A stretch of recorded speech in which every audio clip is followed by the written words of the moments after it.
Police department, police department. Hello, help, yes. please.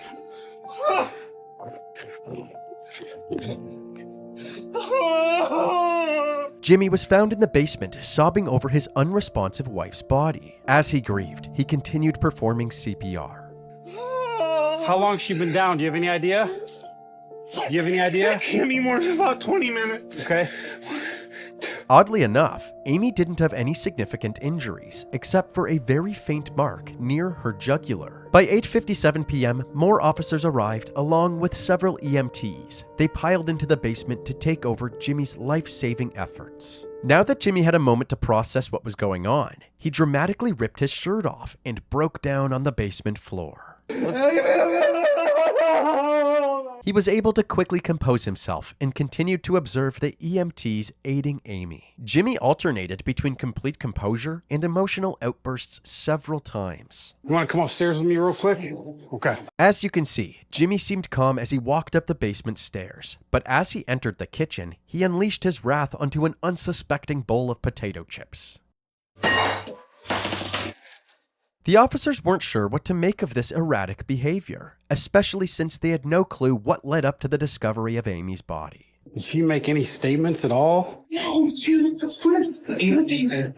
Jimmy gave the officers a quick summary of his and Amy's night. At around 6:30 p.m., the couple dropped their daughter and her friend off at a nearby high school football game and then headed downtown for some drinks. While at a bar, they got into an argument and Amy ended up walking home alone while Jimmy drove home in their car. When Amy got back home, the arguing continued, so he left her alone to cool off. He went upstairs and threw on the Jim Carrey film Ace Ventura. When it was time to pick up their daughter, he went to check on Amy again. I was irritated and I didn't hear anything, so I went back down and checked on her. Does Amy have a history of anything like this? Nothing in her background at all? Ever. Okay. The officers found it strange that Amy would escalate things to this degree out of nowhere. But nobody seemed as shocked as Jimmy. I'm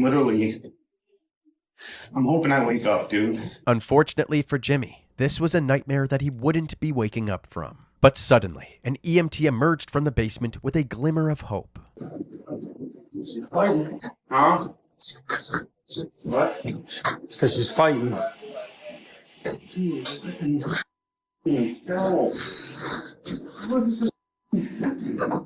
The EMTs were able to re-establish a faint pulse, so Amy was still clinging to life. But when Jimmy realized that his wife was still breathing, he seemed frustrated by this promising news. His reaction immediately set off red flags for the officers. Jimmy then left the room momentarily to grab a new shirt, and when he came back, he called his daughter Ashley to inform her of the emergency. We had an emergency. Don't go anywhere. There's an emergency. Don't go anywhere. I'll talk to you in a little bit. Jimmy didn't want Ashley to panic over the phone, so he kept his composure and didn't share any details of what had happened. But right after that phone call, he called his parents and spilled his heart out. Oh, I don't know what to do, Mom. I don't know what to do. Oh, this is terrible. I gotta talk to the cops. Although Jimmy was crying his heart out, the officers spotted no moisture on his face at all. They decided to have him wait outside, away from the crime scene. Shortly after, Amy was placed on a stretcher and taken to the back of an ambulance. They rushed her to the ProMedica Herrick Hospital, just 2 minutes away. The EMTs were finished in the basement, so the officers headed back inside to do further investigation. Now that the dust had settled, they immediately noticed something strange. The basement ceilings were very low, so low that they began to question the logistics of Jimmy's story. Amy was 5'6", and the basement ceiling wasn't much higher, roughly 7 feet. But rather than jumping to conclusions, the investigators decided to wrap things up for the night. The next morning, Officer Horn and his partner returned to the Allan household to ask Jimmy some more questions. They hoped to get a better understanding of what led up to the incident. According to Jimmy, the family started their day in high spirits by making breakfast together and getting Ashley ready for school. Just listening to music and making lunch and breakfast, smile on her face. At around 7:30 a.m., Jimmy left for work and Ashley left for school, while Amy stayed home. Jimmy decided to leave work early, so around 12:30 p.m., he came home and took a nap. Then, at 2:45 p.m., the school day was over and it was time to pick up Ashley. Ashley had a friend over, Kayla, after school, Amy picked her up, and I was just kind of in bed.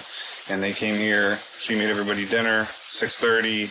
We rolled out to take them to the game. After a nice family dinner, everybody hopped in the car and drove to the Tecumseh High School for the football game. As mentioned before, Jimmy and Amy dropped off the girls and decided to head downtown to go bar hopping. They first went to Ember's Bar and Grill, then to JR's Hometown Grill and Pub shortly after. Investigators would later confirm this part of Jimmy's story by obtaining the security footage from JR's. Apparently, nothing seemed out of the ordinary until Jimmy brought up the idea of selling their house and moving down south. Since the family had just moved to Michigan from Florida 1 year earlier, Amy was not fond of this idea. She began texting someone on her phone and became dismissive of Jimmy's comments. She said a couple of times that, oh, that's not going to work. And she's normally positive and was sort of down and negative. And we started to disagree about it. And she's like, you know, I hope that works out for you. And I'm like, what do you mean me?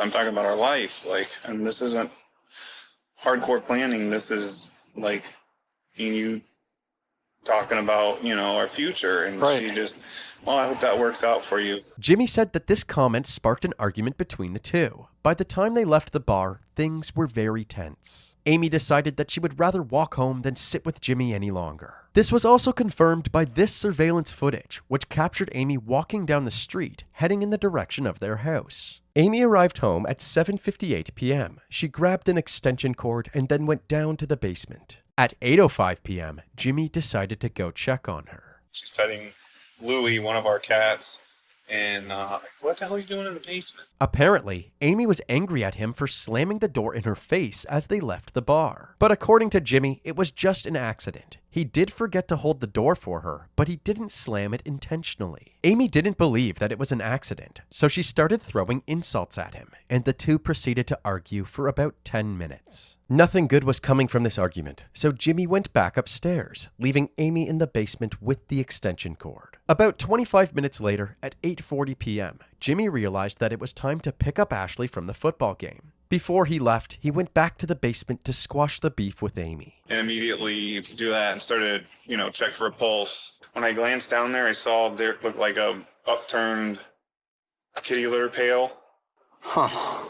Because I'm like, like I said, it was just so,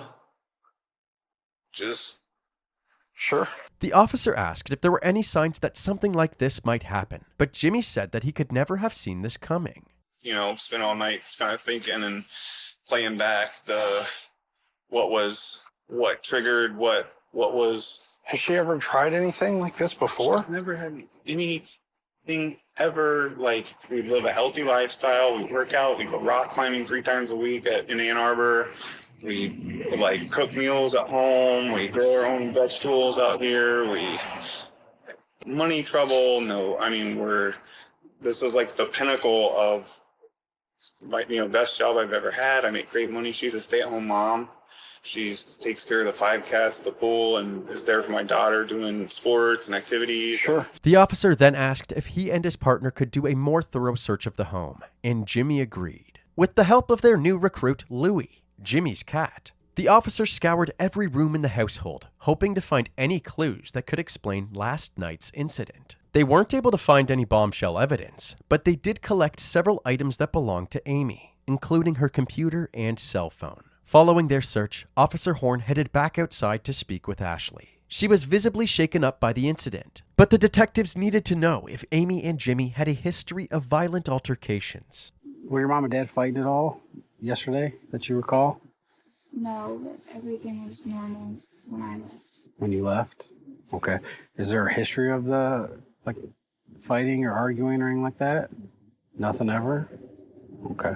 The officer also asked about Amy's state of mind, but Ashley said that even though her mom was a deeply introverted person, she had always been emotionally stable. This interview wasn't as fruitful as the officers had hoped, but shortly after, they were approached by several of Amy's family members. They said that Jimmy waited 14 hours to tell them about the incident. As soon as they heard the news, they rushed over to the police department because they had an abundance of useful information for the police. The investigators learned that back in 1997, when Amy was just 13, she had a son named Caleb. Her parents looked after Caleb while she attended high school in Ocala, Florida. By the end of high school, she began dating Jimmy, who had no problem becoming a father figure to Caleb. When Amy was 19, they had Ashley, and from that point on, Amy stayed home to take care of the kids while Jimmy worked. However, according to Amy's family, this wasn't her choice. They believed that Jimmy was a controlling husband who didn't want Amy to become financially independent. He would monitor everything the family did, from their social media activity to what they were eating throughout the day. He would also discipline the kids if he believed they were misbehaving, frequently taking things too far. Whenever Amy stood up to Jimmy, her opinion didn't seem to matter. Whatever Jimmy wanted, Jimmy got. So when Caleb turned 17,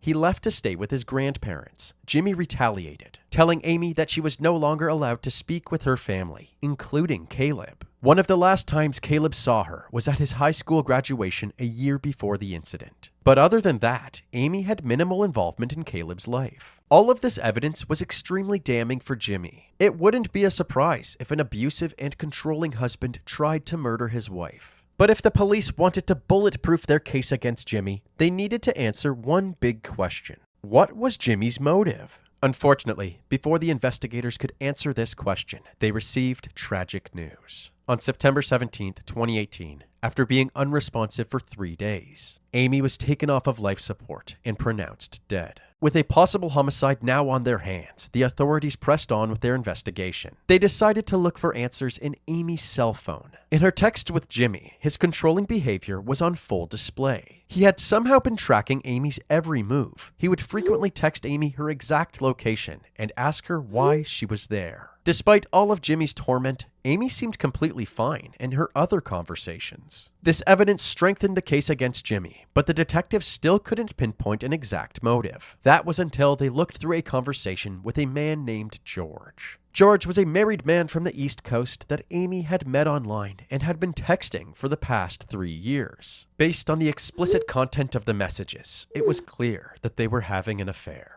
Even on the day of the incident, Amy and George were consistently texting and calling each other. While Amy was having dinner with her family at 5:07 p.m., George texted her saying, "I wish we could be together right now." At 5:29 p.m., Amy responded with, "I'm excited to see you again." And remember when Amy began texting somebody during the argument at JR's Grill and Pub? It turns out that she was texting George, even with Jimmy sitting directly beside her. From these findings, a new theory emerged. Perhaps Jimmy had caught a glimpse of these text conversations and was overcome with anger, which ultimately led to him attacking Amy in the basement. The investigators were eager to ask Jimmy some more questions, but they ran into a small problem. Jimmy was nowhere to be found. It turns out that just a few days after the incident, Jimmy and Ashley packed their belongings, including their 5 cats, and headed back to their hometown, Ocala, Florida, to stay with family. Thankfully, the authorities were easily able to get in touch with Jimmy to arrange another interview.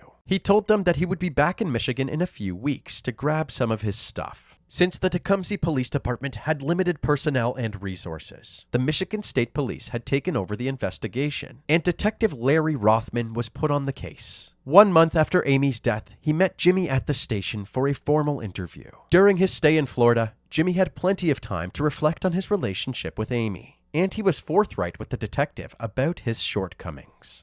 I wasn't so inner focused and self-focused, and maybe I could have seen some things that were going on that maybe could have clued me into what my wife was in so much turmoil that I couldn't even see it. I mean, that's how it feels. Like, I don't even know who I am. It's hard to believe this statement from Jimmy, because moments later, when asked to describe himself, he gives an awfully detailed answer. Describe yourself. What kind of a person are you? I would say I'm a type A personality. I like structure, organization. I'm ambitious. Always seeking to improve myself and others around me. That's why all this is so pressing to me, is because like I had really taken measures in the last couple of years to like make sure that myself, my family were like mentally fit, like mentally healthy, like pursuing things that not only get you physical, like, but helping others, being kind, making it, like I said, making the same thing, that type of person I am, making a positive impact on people. Without a doubt, Jimmy's obsession with creating the perfect family was immensely toxic. However, Jimmy seemed to take pride in this toxic behavior, framing it as a strength. He believed that his role in the family was to hold them to a higher standard. No matter how much Jimmy painted himself as an upstanding family man, the detectives weren't buying it. Looking back now, where you're at now, does anything pop out at you? Yeah, there's, my wife had some issues, and What kind of issues? she struggled from social anxiety. So, she's been like that for years. She's just extremely shy, introverted person.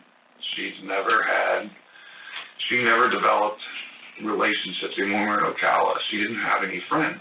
She was playing video games compulsively, that World of Warcraft thing. That got out of hand, so she just sort of started isolating herself. And so I had taken measures when we got up here to help her break out of it. Jimmy is painting himself as a valiant savior, guiding his wife away from her bad habits towards a healthy lifestyle. But as we mentioned earlier, everybody who was close to Amy said that Jimmy was the main cause of her isolation. While asking Jimmy about infidelity in the relationship, he revealed that Amy wasn't the only one cheating. There was one time when I went to the Isle of Man and hooked up with this chick. Anytime during your marriage, do you know if she was unfaithful to you? I don't think that would be possible. Why is that? She didn't seem to have the capacity to talk to people, man. She was incredibly introverted. Clearly, Jimmy underestimated Amy's charm. Later in the interview, the detective set the record straight, bluntly telling Jimmy that Amy was in fact having an affair. What was your knowledge of her affair? I don't think she had an affair. To my knowledge, I have no idea. I wouldn't think it was possible. There was a lot of stuff that she had tried to delete there, but we're talking, telling this other guy she loves him. I think that you're bullshit, but I'm not. I'm not gonna lie to you today, and I haven't.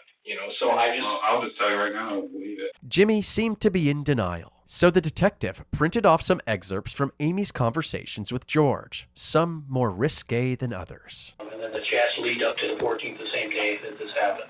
Clearly there was something going on between these two people. As someone who had a say in every aspect of Amy's life, he seemed completely blindsided by her secret life with George. He wanted more answers. Can you pull phone records to see if there's any numbers that I can see that I don't recognize? And that's to me, it's crushing to think that she even has some alternate life. I legitimately, I still don't all the way believe you guys. I'm sorry. I don't think that she has the capacity to do that. Like I said, this is the most shocking, I can't even process it. In a last-ditch effort to elicit a confession, the detective asked Jimmy if he would take a polygraph test. Jimmy agreed and maintained his innocence the entire time. Ultimately, the test results were inconclusive. The detective wrapped up the interview, less certain about Jimmy's involvement than before. Jimmy was allowed to leave, and he went back to Florida later that day. The police struggled to find any new leads, so they had no choice but to wait for the medical examiner to release Amy's autopsy report. That day finally came, 3 months after Amy's death. It was confirmed that the cause of death was strangulation asphyxiation, but the manner of death was undetermined, requiring additional investigation. The ball was back in Detective Rothman's court, but finding more evidence to determine whether or not this was a homicide was easier said than done. He meticulously looked through all of the evidence, including the body cam footage. He stumbled upon the moment that Officer Horn noticed how low the basement ceiling was, and he suddenly had an idea. Rothman reached out to a forensic engineering lab in Michigan and asked them to recreate the scenario Jimmy had supposedly stumbled upon. After many months of preparation, testing, and analyzing the results, the lab determined that under the same circumstances, her feet would have made contact with the ground. A different forensic pathologist reviewed the same test results, and they determined that her manner of death must have been a homicide. On October 16th, 2020, Jimmy was charged with one felony count of open murder. This meant that if the case went to trial, it would be up to the jury to determine the degree of homicide Jimmy is guilty of, anywhere from involuntary manslaughter to first-degree murder. By this point in the investigation, it appeared that Jimmy, who was still staying with his parents in Florida, had moved on entirely. In fact, he even had a new fiancée, and their wedding was just 5 days away. But before they could tie the knot, Jimmy was arrested and extradited back to Michigan. Once he was booked into jail, he was brought into a room to have his charges explained to him. When told that he could contact the investigators if he had any questions, Jimmy said something peculiar. If you have any questions, feel free to get a hold of us, or they can contact us.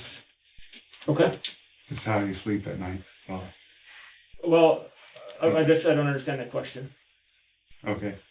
A few weeks later, at his arraignment hearing, Jimmy pled not guilty. His bond was set at $10 million, and he was put behind bars. Leading up to his trial, his defense attorney Daniel Guerin released this statement. Mr. Allan vehemently asserts his innocence in this case, as he had absolutely nothing to do with Amy Allan's tragic death. He cooperated with police throughout the 2-year investigation and provided evidence and statements showing his innocence from the very beginning. He has been in jail for nearly a year for a crime he did not commit, and he misses his family dearly. He is looking forward to the evidence finally being shown to a jury of his peers so they can see clearly that he is innocent and did absolutely nothing wrong. In September of 2021, 3 years after Amy's death, his trial began. Prosecutor Angie Borders kicked off the opening statements. She said that her team was confident that the evidence would point the jury to a guilty verdict. Defense attorney Daniel Guerin delivered the defense's opening statement, saying that there was no substantial evidence to support the prosecution's theory, and their case did not add up.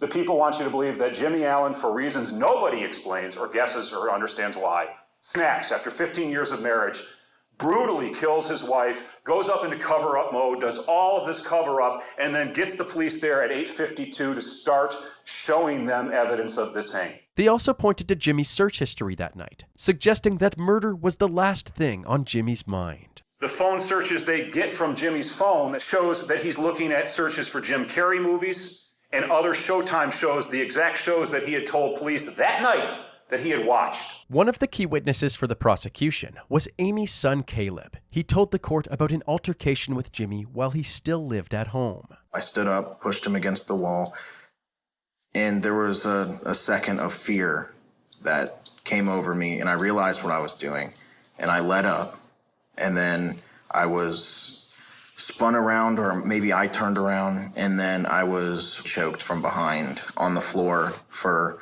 multiple seconds. It felt like forever during the incident, and I was gasping for air, grabbing for anything, trying to get away from him. This story suggested that Jimmy had a history of choking people when he got angry. If he was willing to choke Caleb, it's reasonable to assume that he was willing to choke Amy as well. Several witnesses that were at the scene that night were also called to the stand, including first responders and neighbors. They all testified that Jimmy's over-the-top reactions seemed like he was putting on an act. Jimmy's behavior throughout the body cam footage supported this. There were several moments where he would be sobbing uncontrollably, This is terrible. but would instantly compose himself to answer the officer's questions. I gotta talk to the cops. On top of Jimmy's questionable behavior, Officer Horn also noted that Amy's injuries did not align with Jimmy's story. I was definitely looking for any injuries, whether it be from a hang or otherwise, and I really didn't see any sort of typical injuries that I normally would have seen in a hanging, so I definitely took note of that. Later in the trial, a hospital staff member that treated Amy agreed with Officer Horn's observations, saying that the lack of external injuries suggested foul play. No visible injuries. No visible injuries. Is that strike you as odd? It was a red flag. One witness that nobody expected was none other than Mystery Man George. And was there an occasion where you came to know a person like Amy Allan on the internet? Yes. We spoke online often. We talked about life. We also, there was a little bit of sexual content. That's what we talked about. For the most part, George and Amy communicated through text and video calls, but the more they got to know each other, the more eager they were to see each other in person. Now, had you ever met Amy in person? Yes, twice. The first time the two met up was in spring of 2017 to grab some coffee. The second time was several months later when Amy met George in a hotel room. I was here for work, and she had some free time, so she came to the hotel. So you're at a hotel? Yes, Did things that happen at a hotel happen at that hotel? some things, yes. Apparently, George and Amy's love for each other only grew as time went on. Even on the day of her death, Amy showed no signs of wanting to slow down. I wrote, I love you. And I wrote, I want more of you. And she wrote, I love you too. I'm ready to spend time with you in person. And I wrote, good. Let's do it. And then she wrote, end of October. And I wrote, I'm in. Dr. Elizabeth Buck also played a crucial role in the prosecution's case. During her testimony, she took the jury through the extension cord experiment we mentioned earlier. The first question that Detective Rothman asked was, can an extension cord suspend 140 pounds? The testing was performed. The answer is no. According to the prosecution, the results of her tests were more than enough to debunk Jimmy's story. When it was the defense's turn to call witnesses, they had Jimmy's father testify. According to him, Jimmy didn't flee the state because he was guilty. It was because Jimmy's family urged him to stay with them in Florida. He seemed somewhat composed, but totally shattered, and almost empty, if you would. I'd never seen him like that before or since. He was almost non-responsive. He seemed to have lost interest in anything. Ashley also testified on her father's behalf. The day after the incident, she had said that her mother had always been stable. But now, 3 years later, her story had completely changed. Did you notice anything from your vantage point that was a problem that you behaviors or issues that you saw when your mom was drinking alcohol? Two things. Yes, my mother overindulged in alcohol frequently, and she became intoxicated very easily and frequently as well, which would cause her to be not herself at all. She would be meaner and more violent. When Amy was placed under intensive care, her blood alcohol content was recorded at 0.09%, likely caused by the 2 or 3 drinks that she consumed at the bars that night. The defense said that this was proof of Amy's drinking problem and that she wasn't as chipper as the prosecution had suggested. They also questioned the forensic pathologist who claimed that this was a homicide. To dispute this notion, the defense had actually reached out to their own expert, Dr. Francisco J. Diaz. According to Dr. Diaz, since there was minimal bleeding to the strap muscles of the neck, no petechiae, and no evidence of defensive-type injuries, he believed that Amy's death was not the result of somebody else's actions. The defense had called all of their witnesses, but they had a lot more to say in their closing arguments. They said that the prosecution's case was utter speculation, and the fact that Jimmy had 0 defensive marks on him was proof of that. Anyone puts you in a chokehold, you're going to scratch the you-know-what out of his arms. Because you're fighting for life, you're fighting for that air hunger, and you're trying to stay alive. They also said that even though Amy and George's relationship seemed to be flourishing, it was actually just a fantasy, an escape from the dejected state of mind that plagued Amy's life. You know, the people want to say this was sort of this thing she was looking forward to break free. It was 3 years.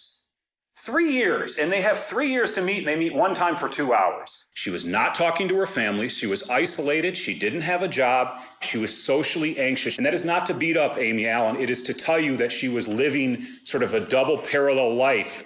And we believe the fuse was lit. And we had, unfortunately, isolation, drinking, odd behavior, the guilt of a very graphic and long-term affair unbeknownst to Jimmy and his daughter, that ultimately led to her very sad and tragic death on Friday, September 14th of 2018. Both sides rested their case. Jimmy's fate was now in the hands of the jury. After about 6 hours of deliberations, they had their verdict. You do say upon your oath that you find the defendant guilty of the lesser offense of second-degree murder. After this verdict, Jimmy didn't seem to know what to do with himself. He wandered aimlessly for a bit, and when it was time to be booked into the jail, he bashfully waved goodbye to his family. On October 21st, 2021, Jimmy was sentenced to 20 to 45 years in prison in the Michigan Department of Corrections. He currently resides at the St. Louis Correctional Facility and will be eligible for parole in the year 2040.